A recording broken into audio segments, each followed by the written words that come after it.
क्या आप जानते हैं कि आपके पास एक ऐसा रहस्यमय यंत्र हो सकता है जो आपके जीवन को पूरी तरह बदल सकता है। बहुत से लोग श्री यंत्र के बारे में सुनते हैं, इसे अपने घर में रखते भी हैं, लेकिन वे इसकी असली शक्ति को समझ ही नहीं पाते। वे इसे सिर्फ एक सुंदर डिजाइन मानते हैं, लेकिन सच यह है कि यह यंत्र आपकी आध्यात्मिक उन्नति और मनचाही चीजों को आकर्षित करने की कुंजी हो सकता है। आज हम श्री यंत्र के रहस्यों से पर्दा उठाने वाले हैं, इसके इतिहास, इसकी ज्यामिति, संरचना और इसकी अपार शक्तियों को जानेंगे, ताकि आप इसे सही तरीके से प्रयोग कर सके और अपने जीवन में असाधारण परिवर्तन ला सके। दोस्तों, श्री यंत्र केवल एक प्रतीक नहीं है, बल्कि हजारों वर्षों से चली आ रही एक रहस्यमयी ऊर्जा का स्रोत है। हिंदू और बौद्ध परंपराओं में इसे सबसे शक्तिशाली यंत्र माना जाता है, जो ब्रह्मांडीय ऊर्जा को आकर्षित कर और आपकी इच्छाओं को रियलिटी में बदलने की शक्ति रखता है। लेकिन यह इतना प्रभावशाली क्यों है? इसका रहस्य छिपा है इसकी ज्योमेट्री में। श्री यंत्र 9 त्रिकोणों से बना होता है, जो एक विशेष क्रम से आपस में जुड़े होते हैं। यह त्रिकोण ब्रह्मांड के अलग अलग पहलुओं का प्रतिनिधित्व करते हैं, भौतिक से लेकर आध्यात्मिक शक्तियों तक। जब आप इस यंत्र पर ध्यान केंद्रित करते हैं तो आप इन ऊर्जाओं से जुड़ने लगते हैं। यह बिल्कुल एक सुर में बंधे हुए संगीत के समान है। जब आप सही ताल में आते हैं तो सब कुछ अपने आप ही सही होने लगता है। श्री यंत्र का सबसे बड़ा रहस्य इसकी ध्यान विधि में छुपा है।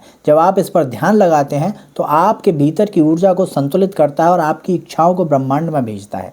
यह बिल्कुल ऐसे ही है जैसे ब्रह्मांड से जुड़ने की एक सीधी लाइन। अब समय आ गया है उस रहस्य को जानने का जिसे सदियों से छुपाया गया है। इस यंत्र की सबसे अद्भुत शक्ति, आंतरिक दिव्य स्त्री ऊर्जा का जागरण। यह ऊर्जा आपके भीतर छिपी हुई रचनात्मकता, आकर्षण और आध्यात्मिक शक्ति को जगाती है। यह वही शक्ति है जो आपके जीवन को बदल सकती है। जब आप इस ऊर्जा से जुड़ते हैं तो आपके अंदर से शांति और स्पष्टता महसूस होने लगती है। यह आपके मार्ग को रोशन करता है और आपको आपके लक्ष्य की ओर सही दिशा में ले जा सकता है। श्री यंत्र सिर्फ एक सजावटी वस्तु नहीं है, बल्कि एक शक्तिशाली साधन है जो आपके जीवन को बदल सकता है। अगर आप इसे सही तरीके से इस्तेमाल करेंगे तो आपको ऐसे परिणाम मिलेंगे जिसकी आपने कभी कल्पना भी नहीं की होगी। अगर आपको यह जानकारी उपयोगी लगी तो इसे लाइक और शेयर करें और हमें कमेंट में बताएं कि आपने कभी श्री यंत्र पर ध्यान किया है या इसकी पूजा से आपको क्या लाभ प्राप्त हुए हैं। तब तक के लिए इस मंत्र का आप जाप भी कर सकते हैं। ओम श्रीम ह्रीम श्रीम महालक्ष्मी नमः।